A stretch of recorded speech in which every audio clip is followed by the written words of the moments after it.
Education को accessible कर लें ताकि एक इक्वालिटी की बुनियाद पर पूरा माशरा compete कर सके। वरना हमारे यहाँ जो स्टैंडर्ड है, वो जो स्टैंडर्ड 1-2-3% के लिए पाकिस्तानियों के लिए वो बिल्कुल मुख्तलिफ है, और फिर 50-60 के लिए बिल्कुल मुख्तलिफ है, बीच में 30-40 के लिए बिल्कुल मुख्तलिफ है। साकिब बशीर साहब, ये फरमाइएगा, वो एक चीज़ याद आई, हम लैपटॉप दे देते हैं बच्चों को, इंटरनेट नहीं देते, तो इसी तरह ये यूनिवर्सिटी हो जाएगी, इसमें क्या पढ़ाएंगे और कैसे ये होगा, और ये प्रोजेक्ट इतनी जल्दी कैसे कंप्लीट हो पाएगा, और इसका फिर लॉन्ग टर्म फ़ायदा क्या होगा?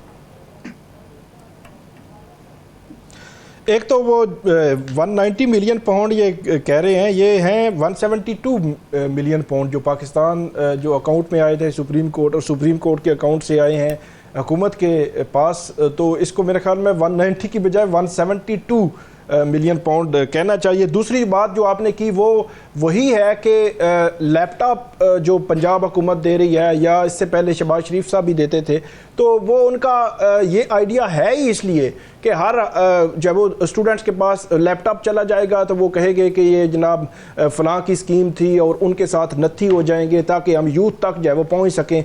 एक लॉन्ग टर्म जो प्लान है वो हमें नज़र नहीं आता। पिछले दिनों मैं देख रहा था कि जो प्राइम मिनिस्टर साहब है, उन्होंने एक कमेटी बनाई थी, उस कमेटी की पिछले 3-4 माह या इससे भी ज़्यादा अरसा गुजर गया है कि मीटिंग नहीं हुई। तो जो एक मेंबर थे उन्होंने लिखा, तो आज तक मुझे जो है वो नहीं बुलाया गया। तो एक तरफ वो मीटिंग्स जो है वो जो होनी था चाहिए, 2.5 करोड़ बच्चे अगर स्कूल से बाहर हैं, उनको वो सहूलियात नहीं मिल रही, उनको स्कूल में लाने के लिए क्या इक़दाम उठाने हैं, वो मीटिंग्स नहीं हो रही। लेकिन आप ये यूनिवर्सिटी बना रहे हैं, लेकिन मैं इसको मुस्बत अंदाज में इसलिए देखूंगा कि ठीक है, चलें कम से कम जो गवर्नमेंट है उन्होंने जो पैसा था ये मर्ज कर देते बाकी डेवलपमेंट फंड्स में, जहाँ पे अखराजात हुकूमती अखराजात हो रहे हैं मुख्तलिफ जगहों पे, वहीं लगा देते, उनका पता ही ना होता। यहाँ पे लगा रहे हैं, ठीक है, पॉइंट स्कोरिंग पॉलिटिकल पार्टीज करती हैं जो हुकूमत में होती हैं।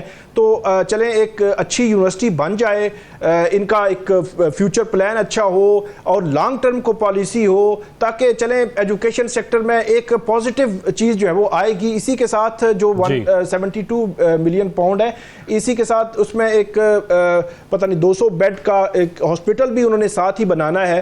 तो ये चलें एक पब्लिक के लिए होगा, जो बुनियादी जरूरतें हैं, जो पैसा आया था वो पब्लिक इंटरेस्ट में खर्च हो जाएगा, आप ये कह रहे हैं?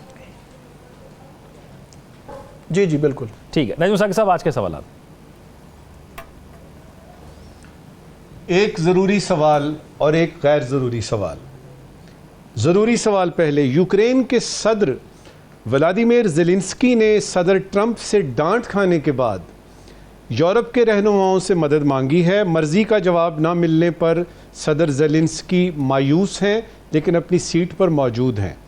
ज़रूरी सवाल ये है कि ज़ेलेंस्की साहब ने अपने लिए किसी दूसरी नौकरी की तलाश शुरू की है, या वो भी पाकिस्तानियों की तरह आखिरी वक्त तक किसी मोजज़े की तलाश में है?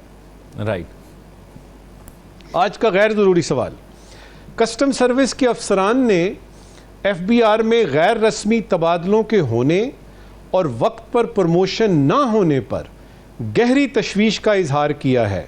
कस्टम अफसरान से एक गैर ज़रूरी सवाल ये है कि क्या शोएब बिन अजीज़ ने ये वाला शेर आपके लिए तो नहीं कहा था, अब उदास फिरते हो सर्दियों की शामों में, इस तरह तो होता है इस तरह के कामों।